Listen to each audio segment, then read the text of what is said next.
What's going on? Another day in math class, I bet. Lesson 5.nf.3. Your learning target is I can express division problems as fractions. Lucky for you, this is a basic idea. It's going to be something that comes in handy. For example, 24 divided by 3 is a division problem. You can write it as a fraction, 24 over 3. It means the same thing. Okay? So, those both equal 8, by the way. So let's take a look at your vocabulary. Your dividend, that's the number you are dividing. In the examples above, it's the 24. The divisor is the number you're dividing by. In the examples above, it's the 3. Quotient, that's the answer to the division problem. In the example above, that's the 8. So, you can remember that the dividend over the divisor equals the quotient, or the dividend divided by the divisor equals the quotient. So, your notes today. To express a division problem as a fraction, you're going to first identify the dividend. That's going to be your numerator. Then you're going to identify the divisor. That's going to be your denominator. Then you're going to simplify your fraction if you need to. That's going to be your quotient.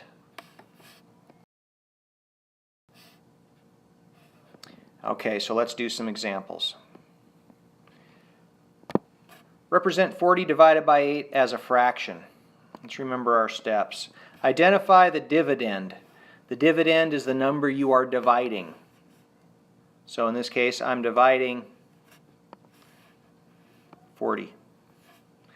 That's going to be my numerator. Second step, identify the divisor. Well, the only other number is the 8. The divisor is the number you're dividing by. That's your denominator. Last step, simplify your fraction. This is the quotient. So 40 divided by 8 written this way, you can do the division just by simplifying your fraction. You could divide these by a common number. If you don't know what else to divide by, you can tell they're both even. Let's divide them by 2. And so that's going to be 20 over 4. I could do it again. Divide by 2. That equals 10 over 2. And 10 over 2 means 10 divided by 2, which equals 5. There's my quotient.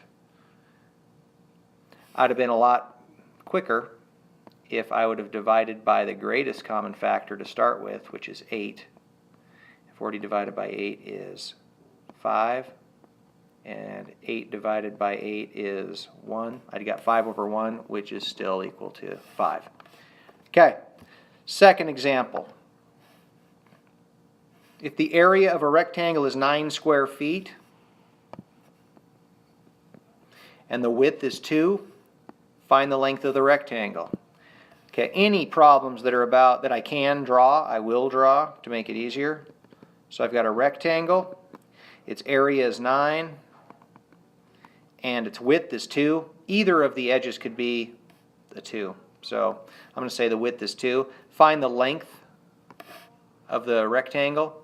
Well, I know to find area you multiply length times width. So 2 times the length should equal 9. And I know to find a missing number, I can divide my answer by the other number. So I can do 9 divided by 2. We're learning today that you could write this as a fraction, 9 over 2. So what's the length of the rectangle?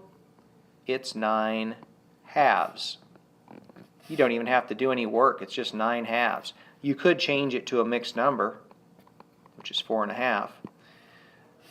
But you don't have to. So if you don't like doing division, write them as a fraction. You do still have to simplify, but write it as a fraction. It's easy. All right, so here's some extra examples that you don't need to write down. First question, first extra example. Which question can be represented by the fraction 4/9? So I know that that's 4 divided by 9. You read from top to bottom. 4 divided by 9. So that means I'm splitting something that's made up of 4 into 9 groups. You're dividing by 9. 9 groups. Okay. Let's see if it's the first one. Mom needs 4 pounds of turkey for each sandwich. She needs to make 9 sandwiches. How much turkey does she need? Well, that's a multiplication problem. That's 4 pounds in every sandwich and 9 sandwiches. That's 9 times 4. That is not a division problem. Next question. Mom bought 4 pounds of turkey and 9 pounds of ham. How much meat does she have for sandwiches? That's an addition problem. That's 4 plus 9. It's not a division problem. Next one. Mom bought 4 pounds of turkey to make 9 sandwiches. How much turkey can she put on each sandwich? Well, she's going to take the 4 pounds and split it into 9 groups. I said 9 groups. That's what we're talking about. That's the one. 4 is being split into 9 pieces or 9 groups. Got it. And I'm guessing the last one's not right because it usually says which, meaning one. Which one of these? Mom bought 4 pounds of turkey for sandwiches. She uses 9 ounces. So that's a subtraction problem. That's 4 pounds minus 9 ounces. So it's not this one. The only division problem was the third one. Next question.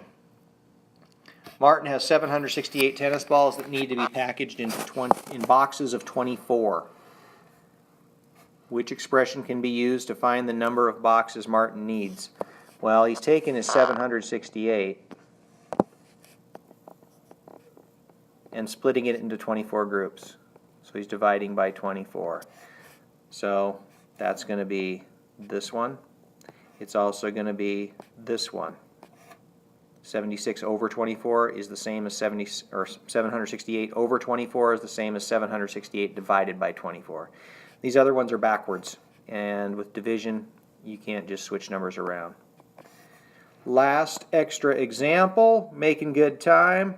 If the expression 7 divided by 11 is written as a fraction, what will be the numerator and the denominator?